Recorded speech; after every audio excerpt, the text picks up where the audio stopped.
बसा तुम्ही नाही बसलं तरी मी काय, माझ्याकडे कॅमेरा आहे ना, मी सगळ्या ठिकाणी हलवत फिरवत हे करू शकतो, पूर्ण शूटिंग येते. सांग विद्या का मन काहीतरी. हा काय म्हणू. दिवाळी शुभेच्छा का. बर तुम्ही सांगा आता तुमचं मन. आता ठीक आहे विद्या का झाली, आलीच शूटिंग मध्ये, आलीच तू आता. हा आली आता, जा तिकडे चहाला टाक. हा सांगा. हा सांगा. प्रपंचिकांना दिवाळीचा माझा संदेश. बर. माणसाचे जीवन हे एक प्रयोग आहे. हे माझ्या जीवनाच्या अनुभवावरून सिद्ध झालेले आहे. आणि म्हणून दिवाळीचा आनंद लुटावा कसा हा असलेला सिद्धांत मी देत आहे. माणूस जन्मतो, त्याच्यावर संस्कार हे गर्भापासून सुरू होतात. हे महाभारताचे संशोधन सत्य आहे. आणि या संबंधी सध्या लोणावळ्याला संशोधन विद्यापीठात काम चालू आहे. संधान गुरुजी करताहेत. तर गर्भापासून हे संस्कार निर्माण झालेले माणसाच्या जीवनात बरे वाईट परिणाम देतात. त्यातले नकळत वाईट होतात आणि कळत चांगले होतात. तर माणूस आपल्या जीवनात सर्व संस्कार घेऊन जे शास्त्रीय संशोधनाने कल्याणासाठी निर्माण झालेले आहे त्यातून घडतो. आणि प्रपंच नावाची संवेदना नव्हे तर एक शक्ती आणि संशोधनाचा असा मोठा माणसाच्या जीवनात गाभा निर्माण होतो. यात सुखदुःखांचे अनेक पर्वत निर्माण होतात. काही पर्वत हे क्रांतीच्या ओघात निर्माण होतात.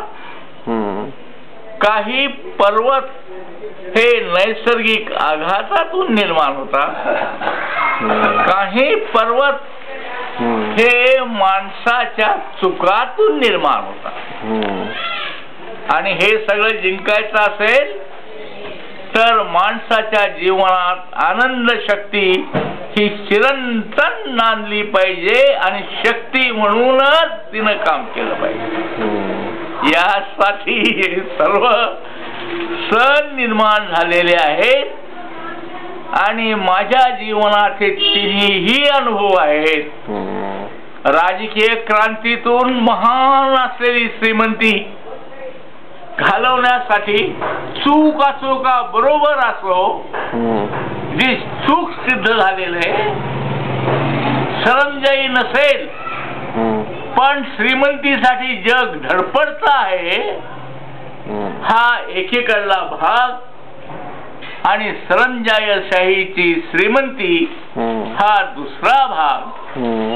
तर अपक्व संशोधनामुळे काही माणसांच्या जीवनात महान आघात घडले आणि त्यातून त्याला पुढे जावं लागलं. काही त्या प्रवाहात वाहून गेले, आत्महत्या करून राजे रजवाडे गेले. पण माणसाने आपल्या जीवनात जर शक्ती ठेवली तर तीच आनंदाच्या बळावर टिकते. आणि म्हणूनच ह्या आनंद शक्तीला परमानंदाचीच उपासना म्हणावी लागेल. कारण परमानंद, ब्रह्मानंद, सच्चिदानंद आणि चिरंतन आनंदासाठी सर्व योग निर्माण झालेले आहेत. आणि म्हणून ही सणवार आनंदाची उपासना म्हणून करावेत, मानपान म्हणून नाही. हे माणसाचं जीवन नैसर्गिक असलं पाहिजे. मला तैवानला प्रश्न विचारला, नासातल्या एका संशोधनातून तो प्रश्न निर्माण झाला.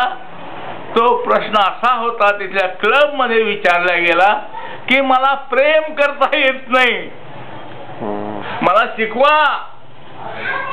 हे मला त्यांनी विचारलं. Henry Kissinger. प्रेम मला करता येत नाही, मला शिकवा. असं एक विद्वान विचारवंताने विचारलं आणि मी त्याला सांगितलं की प्रेम शिकवावं लागत नाही, जन्मजात ते आहे माणसात. त्याचमुळे माणसाचं जीवन प्रेममय आहे आणि प्रेमातूनच आनंद निर्माण होतो.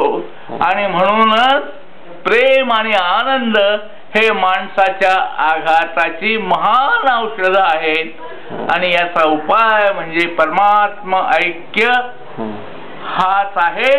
हे अवघड झालं, पण आनंदित असा आणि कार्य करीत राहा. आघाताला पायाखाली घाला आणि त्यावर भगवान श्रीकृष्ण कालियावर नाचवा, हाच सिद्धांत घ्या. बरोबर, छान.